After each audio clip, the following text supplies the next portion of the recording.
जैसा कि आप सभी देख रहे हैं, कोविड-19 के बढ़ रहे संक्रमण में लोगों के अंदर मानसिक तनाव आ रहा है। डरने की आवश्यकता नहीं है, आवश्यकता है जागरूकता की, कि आप इस संक्रमण को लेकर के कितना जागरूक हैं। जागरूकता अर्थात आप सरकार की गाइडलाइंस के साथ साथ अपने स्वास्थ्य के प्रति कितना सचेत हैं और आप उन पर कितना अमल कर रहे हैं। ज़रूरत डरने की नहीं है, ज़रूरत है इस संक्रमण की लड़ाई को लड़ने की।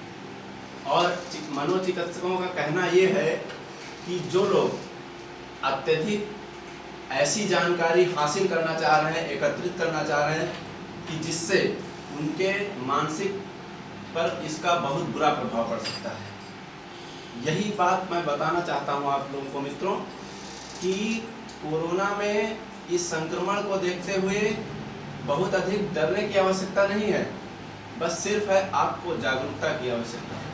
आप अपने हाथों को अच्छी तरह से साफ करते रहें, बाहर कम से कम जाएं, आवश्यकता पड़ने पर ही बाहर जाएं, बहुत ज़रूरी है तब बाहर निकलें, अन्यथा बाहर ना निकलें।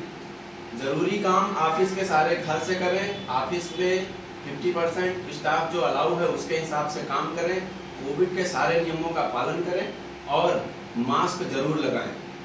आप अगर घर में रहते हैं, खाली हैं समय में, तो आप ईश्वर का नाम जपें, भगवान का भजन करें, कीर्तन करें, रामचरितमानस इत्यादि पढ़ें, किताबें पढ़ें, नोवेल पढ़ें, उपन्यास, इतिहास और भूगोल पढ़ सकते हैं। या जो विद्यार्थी हैं वो अपने पाठ्यक्रम के संबंध में, पाठ्यक्रम से संबंधित चीज़ें पढ़ सकते हैं किताबों को। ज़रूरी नहीं है कि आप बहुत सारी जानकारियाँ हासिल करने के चक्कर में आप मानसिक तनाव में आ जाएं। इस मानसिक तनाव से बचने के लिए आपको अपनी सकारात्मक सोच रखनी होगी और अपने आप को मजबूत बना करके आगे बढ़ना होगा। दुख के बाद सुख आता है, ये शास्त्रों का भी कहना है, आप लोग भी अच्छी तरह से जानते हैं। यदि दुख है तो सुख होगा, रात है तो दिन होगा, दिन है तो रात होगी। आज दुख है, आज पूरी दुनिया इस संक्रमण को झेल रही है।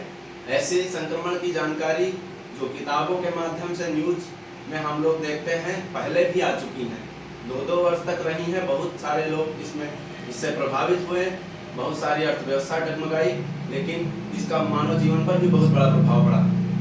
इसलिए हम अपने आप को बचाने के लिए जागरूक रहें, सकारात्मक सोच रख के अपने घर से बच के चलें और अपने परिवार को सुरक्षित रखें। आप सभी को इसी शुभकामनाओं के साथ नमस्कार।